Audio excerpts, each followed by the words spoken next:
विश्व स्वास्थ्य संगठन ने दुनिया में कोरोना वायरस के थर्ड वेव शुरू होने का ऐलान कर दिया है।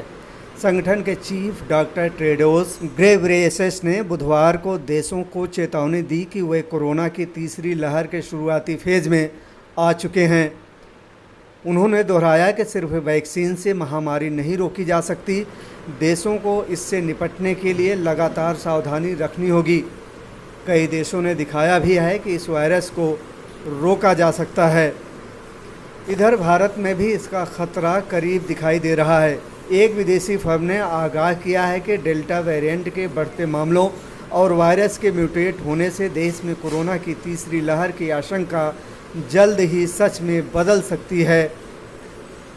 हेल्थ एक्सपर्ट ने कोरोना के मामलों और मौतों में हाल में हुई बढ़ोतरी पर अलार्म बजाया है। यूरोप और नॉर्थ अमेरिका में वैक्सीनेशन कवरेज बढ़ने से इसमें गिरावट आई थी।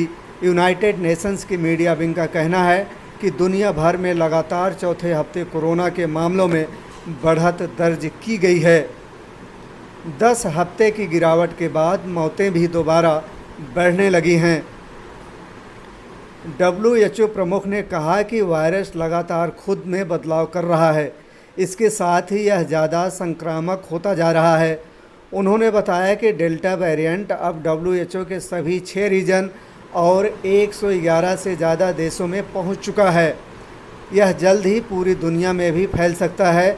वायरस का अल्फ़ा वेरिएंट 178 देशों में, बीटा 123 देशों में और गामा 75 देशों में मिल चुका है। दुनिया में सबसे ज़्यादा नए केस ब्राज़ील में मिल रहे हैं। बीते 24 घंटों में इनकी संख्या 57,000 से ज़्यादा रही। पिछले हफ्ते यहाँ 3.49 लाख केस मिले।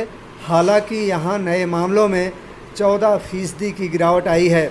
इसी दौरान इंडोनेशिया में 45%, ब्रिटेन में 28%, अमेरिका में 67%, स्पेन में 61% तक मामले बढ़े हैं। साउथ ईस्ट एशिया रीजन में मौतों के मामलों में भारत सबसे आगे है। यहाँ 6,000 नई मौतें दर्ज की गई हैं। इसके बाद इंडोनेशिया और बांग्लादेश है। इंडोनेशिया में बच्चों के तीसरी लहर के असर से बचाने के लिए वैक्सीन लगाई जा रही है। भारत में अब तक बच्चों को टीका लगाने की मंजूरी नहीं मिली है। इंडोनेशिया में बच्चों की तीसरी लहर के असर में बचाने के लिए वैक्सीन लगाई जा रही है। भारत में अब तक बच्चों को टीका लगाने की मंजूरी नहीं मिली है। भारत में पाबंदियों में छूट से जोखिम बढ़ा है।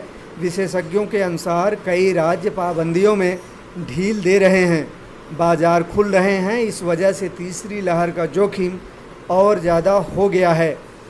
देश में वैक्सीनेशन की रफ्तार भी धीमी पड़ने लगी है। रिपोर्ट के मुताबिक पहले भारत में औसतन 40 लाख डोज हर दिन लगाए जा रहे थे।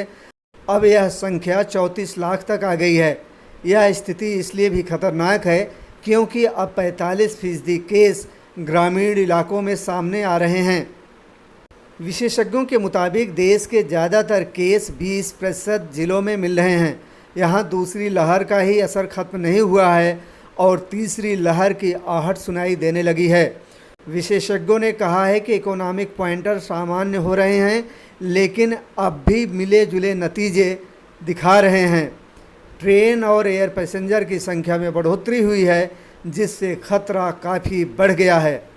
आकाश श्रीवास्तव, थर्ड आई वर्ल्ड न्यूज़, दिल्ली।